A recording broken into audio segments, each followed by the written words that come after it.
ગુજરાતની સ્થાનિક સંસ્થાઓની ચૂંટણીમાં ભાજપે ઐતિહાસિક સફળતા હાંસલ કરી છે। સુરત મહાનગરપાલિકામાં પાર્ટી જબરજસ્ત વિજય નોંધાવ્યો છે। 120 બેઠકો પર યોજાયેલી ચૂંટણીમાં 115 બેઠકો પોતાના નામે કરી છે। ગુજરાતની સ્થાનિક સંસ્થાઓની ચૂંટણીઓમાં ભાજપે ઐતિહાસિક સફળતા હાંસલ કરી છે। ખાસ કરીને સુરત મહાનગરપાલિકામાં પાર્ટીએ જબરજસ્ત વિજય નોંધાવ્યો છે। સુરતની 120 બેઠકો પર યોજાયેલી ચૂંટણીમાં ભારતીય જનતા પાર્ટીએ 115 બેઠકો પર જીત મેળવી છે। ભાજપની આ શાનદાર જીત પર સુરત પશ્ચિમ વિધાનસભાના ધારાસભ્ય પૂર્ણેશ મોદીએ જણાવ્યું કે લોકોએ શહેરના વિકાસ અને વિકસિત ગુજરાતના સંકલ્પને ધ્યાનમાં રાખીને ભાજપ પર વિશ્વાસ મૂક્યો છે। સુરતમાં ભાજપની આ પ્રચંડ બહુમતીએ શહેરના ઇન્ફ્રાસ્ટ્રક્ચર, સ્વચ્છતા અને ઔદ્યોગિક વિકાસને લઈને લોકોના વિશ્વાસનું પ્રતિબિંબ છે। વિપક્ષી પક્ષોને મોટો ફટકો પડ્યો છે, જ્યારે ભાજપના કાર્યકરો અને નેતાઓમાં જબરજસ્ત ઉત્સાહ જોવા મળી રહ્યો છે। આ જીતને આગામી વિધાનસભા ચૂંટણીઓના સંકેત તરીકે પણ જોવામાં આવી રહી છે। કેમેરામેન હકીમ શેખ સાથે વસીમ હાસમીનો રિપોર્ટ, આઝાદ ન્યૂઝ, સુરત। નમસ્કાર, મારું નામ સતીશ મેચુરિયા છે। મેં વોર્ડ નંબર 14 ઉમરોડા માતાવાડીથી આજે અમારી આખી પેનલ ચૂંટાયેલી જાહેર થઈ છે। આ સમગ્ર જીતનો શ્રેય સૌપ્રથમ તો મારા મત વિસ્તારના સૌ મતદાર ભાઈઓનો, કે જેમના મતોથી આજે અમે વિજેતા જાહેર થયા છીએ, તેમજ અમારા માનનીય ધારાસભ્ય શ્રી પ્રવીણભાઈ ઘોઘરી સાહેબ અને વોર્ડ નંબર 14 ઉમરોડા માતાવાડીની સંગઠનની સમગ્ર ટીમ, સૌ કાર્યકર્તાઓ કે જેમની મહેનતથી આજે આ પરિણામ શક્ય થયું છે। નમસ્કાર, સોમનાથ મરાઠે। આજે સુરત મહાનગરની અંદર સૌથી પહેલાં જીત હાંસલ કરવામાં કોઈ અવ્વલ નંબરે વાર્ડ આવ્યું હોય તો 24 નંબર વાર્ડની જે સરસાઈ છે 17,000ની છે। આજે અમારા ભારતીય જનતા પાર્ટીના 4 ઉમેદવાર જે જીત્યા છે, ભારતીય જનતા પાર્ટીનું શાસનની અંદર 3 દાયકામાં જે સુરતમાં જે વિકાસ થયો છે, આ વિકાસની જીત છે।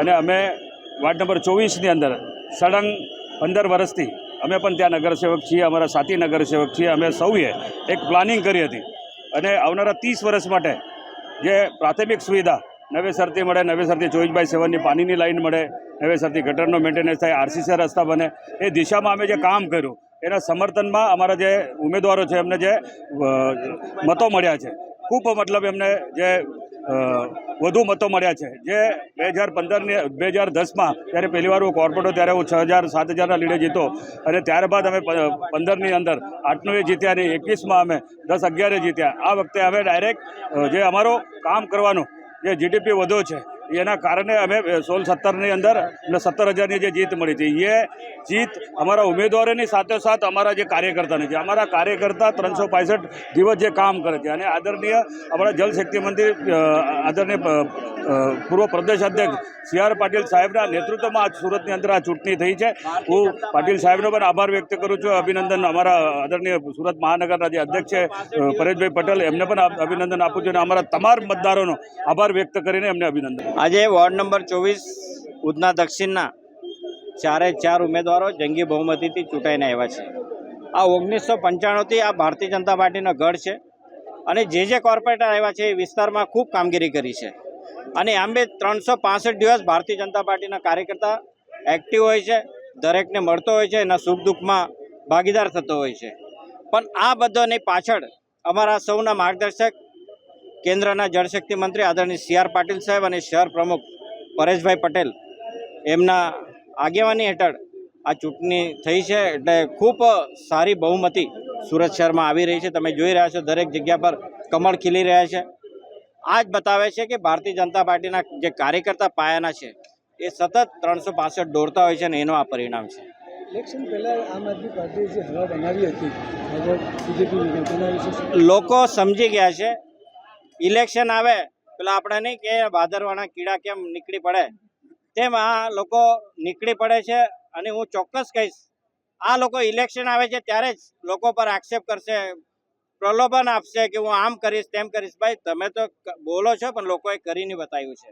એટલે આ જે ઇલેક્શનના ટાઈમમાં જે આવે છે એમને બતાવી દીધું છે મતદાતાઓએ કે ભાઈ તમારે 5 વર્ષ એક્ટિવ રહેવું પડે તો જ તમારાથી ઊભા રહેવાય। જી સર, હું અશોક કુમાર માંગીલાલ શાહ, વોર્ડ નંબર 19 આંજણા ડુંભાલ। આ વોર્ડની અંદર અમારા આ જીતની પાછળ 4 ઉમેદવારશ્રીઓની જીતની પાછળ વોર્ડના તમામ બૂથ પ્રમુખથી લઈને તમામ કાર્યકર્તાશ્રીઓનો ખૂબ ખૂબ આભાર માનું છું। અમારા કેન્દ્રીય જલશક્તિ મંત્રી આદરણીય CR પાટીલ સાહેબનો ખૂબ ખૂબ આભાર માનું છું। શ્રીમતી સંગીતાબેન પાટીલજીનો ખૂબ ખૂબ આભાર માનું છું। અને આ જીત અમારી ચારે ચાર ઉમેદવારો પેનલ ટુ પેનલ આ અમારી જીત થઈ છે એ બદલ અમે ચારે ઉમેદવારો ખૂબ ખુશ છીએ અને લોકોની અંદર આ રીતે અગાઉ અમારા પાર્ષદોએ કરેલા કામોને જોઈને આ લોકોએ અમને વોટ આપ્યા છે અને એવા જ કામો આગળ અમે ચારે ચાર કેન્ડિડેટો કરતા રહીશું એની પણ અમે લોકોને ખાતરી આપીએ છીએ. રેલથી એમાં અમે બહુમતથી જીત્યા છીએ. CR પાટીલ સાહેબ સંગીતાબેનના માર્ગદર્શન હેઠળ અને અમારે કાર્યકર્તાની પુષ્કળ મહેનત, ત્રણ મહેનત, રાત દિવસ મહેનતથી અમે વિજય ભવ થયા છીએ.